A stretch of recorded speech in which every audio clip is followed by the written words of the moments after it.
बिस्मिल्लाहिर्रहमानिर्रहीम। अस्सलाम वालेकुम नाज़रीन, आप देख रहे हैं द वॉइस पाकिस्तान और मैं हूं आपका मेज़बान आदिल अब्बासी। नाज़रीन, आज बात करेंगे पाकिस्तान में एक उभरता हुआ नया खेल। पाकिस्तान के हर गली कोचे में एक उभरता हुआ खेल है। हर बच्चे के हाथ में एक क्लैकर, जो कि आपको स्क्रीन पे भी नज़र आ रहा है, ये दिखाई देता है। बच्चे इससे खेल रहे होते हैं। तो नाज़रीन, ये क्लैकर कहाँ से आया, कहाँ की ईजाद थी, इस पर पाबंदियाँ क्यों लगी, इसे खूनी क्लैकर क्यों कहा गया, बूंस ब्रेकर क्यों कहा गया, और उसके बाद उस मुल्क में पाबंदियाँ लगी और आज तकरीबन 40 से 50 साल बाद पाकिस्तान में ये कैसे आया, इसका एक तारीखी पहलू है नाज़रीन, उस पर नज़र दौड़ाते हैं। उस हवाले से आपको आगाह करूँगा। नाज़रीन, सबसे पहले अगर मैं बात करूँ तो अमेरिका ने 70 की दहाई में यहाँ पर एक अमेरिकन कंपनी थी, उसने एक जो है क्लैकर की ईजाद की है। क्लैकर जो शुरू में बना अमेरिका में, वो कांच का बना था। शुरू में जब ये बना तो अच्छा खासा मशहूर हुआ। अमेरिका के हर बच्चे के हाथ में ये क्लैकर जो होता था, जैसे आजकल पाकिस्तान में है, उसी तरह वहाँ पर भी होता था। बच्चे जो थे इसको खेलते थे, इसके साथ खेलते थे, इसे खिलौने के तौर पर इस्तेमाल करते थे। लेकिन नाज़रीन, कुछ अरसे बाद ये जो क्लैकर है, वही बच्चे जो इसके साथ शुरू में खेलते थे, इसका रुझान बढ़ता गया तो उन बच्चों ने इसे अपने स्कूल्स के बैग में भी रखना शुरू कर दिया। उसके बाद नाज़रीन, बात वहाँ ख़त्म नहीं हुई। उसके बाद उन्हीं बच्चों ने उस क्लैकर को जो है शीशे से बनता था, लकड़ी से बनता था, उसे जो है अपने बैग में रखने के साथ साथ लड़ाई झगड़ों में भी इस्तेमाल करना शुरू कर दिया था। लड़ाई झगड़ों में जब ये इस्तेमाल करना शुरू कर दिया तो उससे बच्चों की आंखें ज़ाया होती थी, नाक की हड्डियाँ टूटती थी, जिसके बाद अमेरिकन गवर्नमेंट ने कानून साजी की और उसके बाद कुछ कंपनीज पर पाबंदियाँ लगाई कि ये जो क्लैकर आप बना रहे हैं, इसकी जो कांच का बना रहे हैं, इस पर पाबंदी लगाई जाए। नाज़रीन, 80 की दहाई में जो दीगर यूरोपीय ममालिक थे, उनमें भी ये क्लैकर जो है ये मशहूर होता गया। वहाँ के भी लोग जो है इससे एडिक्ट होते गए, बच्चे जो है एडिक्ट होते गए और वो खेलना शुरू हो गए। उसके बाद नाज़रीन, अमेरिकन गवर्नमेंट ने इस पर जो है वो उस पर नोटिस लिया, उस पर पाबंदी लगाने की सोची। लेकिन शुरू में इस पर पाबंदी नहीं लगाई गई। कुछ कंपनीज को बंद किया गया, उन पर पाबंदियाँ लगाई गई। लेकिन क्लैकर की जो ये जो कांच का बनाने का सिस्टम था, इसे ख़त्म करके प्लास्टिक का बनाया गया, लकड़ी का बनाया गया। लेकिन उसके बाद भी बात वहाँ ख़त्म नहीं हुई।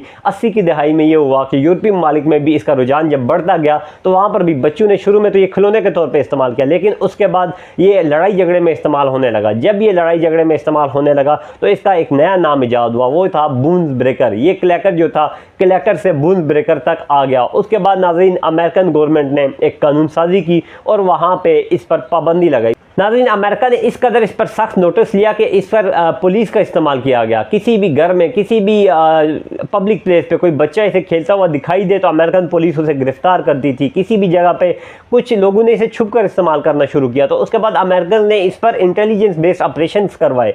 किसी भी घर में अगर कोई खेलता हुआ दिखाई दे तो उसे, वो छोटा हो बड़ा, उसे गिरफ्तार कर लिया जाता था और ये जो क्लैकर होता था इसे जब्त कर लिया जाता था। लेकिन उसके बाद भी ये जो क्लैकर था, इसका इस्तेमाल कम ना हुआ, लोग जो है इसे इस्तेमाल करते थे। तो उसके बाद अमेरिका ने तकरीबन 80s में जाके इस पर जो है पाबंदी लगाई, इसकी मैन्युफैक्चरिंग पर पाबंदी लगाई, इस पर को बनाने वाली तमाम कंपनीज पर पाबंदी लगाई। तो नाज़रीन, 40 से 50 साल पहले अमेरिका में एक खेल जो शुरू हुआ था जिस पर पाबंदी लगाई गई थी, उसके बाद आज जो है वो पाकिस्तान में कैसे आया, क्यों आया और बच्चे किस तरह एडिक्ट हो रहे हैं इसे। नाज़रीन, 40 से 50 साल पहले अमेरिका में खेले जाने वाला खेल और उस पर पाबंदी लगने के बाद ये खेल आज पाकिस्तान में कैसे आया। सोशल मीडिया की मालूमात से नाज़रीन वाज़ेह होता है कि ईरान और नेपाल में जो है ये इसकी ईजाद वापस हुई है, दोबारा से ये जो है मैन्युफैक्चर हुआ है और उसके बाद जो है पाकिस्तान में आया। सोशल मीडिया का दौर है, वहाँ पर जब ये खेल मशहूर हुआ तो पाकिस्तान में भी आ गया और अब जो है पाकिस्तान के हर गली कोचे में जो है हर बच्चा जो है उसके हाथ में ये क्लैकर होता है और वो इसके साथ खेल रहा होता है। इसके बाद नाज़रीन, सोसाइटी पे क्या इम्पैक्ट पड़ेगा इसका। अमेरिका ने पाबंदी लगाई है तो जाहिर बात है कुछ सोच समझ के लगाई थी,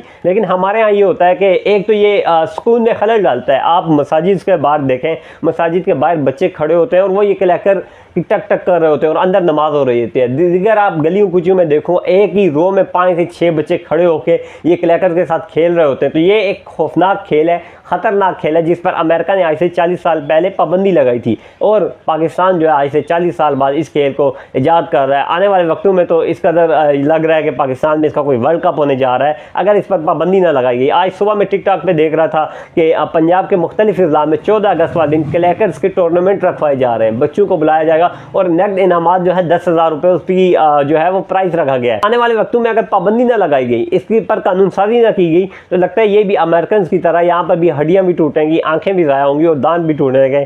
तो हुकूमत पाकिस्तान को इस पर एक्शन लेना चाहिए। ना सिर्फ इस इस पर एक्शन लेना चाहिए, बल्कि इसकी मैन्युफैक्चरिंग पर भी एक्शन लेना चाहिए, क्योंकि अगर वो मैन्युफैक्चर नहीं होंगी तो हमारे बच्चों के पास ये नहीं आएगा। ये थी क्लैकर की तारीख। इस क्लैकर की तारीख आपको बताई है कि जो 40 साल पहले अमेरिका में आई थी और अब जो है 40 साल बाद पाकिस्तान में इस खेल को जो है एक रुझान मिला है, पाकिस्तान में इस खेल का बढ़ता हुआ जो है एक इस्तेमाल है। तो देखते हैं कि आने वाले दिनों में किस कदर बढ़ता है, क्योंकि टूर्नामेंट्स का ऐलान हो गया, वर्ल्ड कप का ऐलान होना बाकी है। तो देखते हैं आने वाले दिनों में हुकूमती सतह पर भी इस खेल को पजीराई मिलती है या नहीं।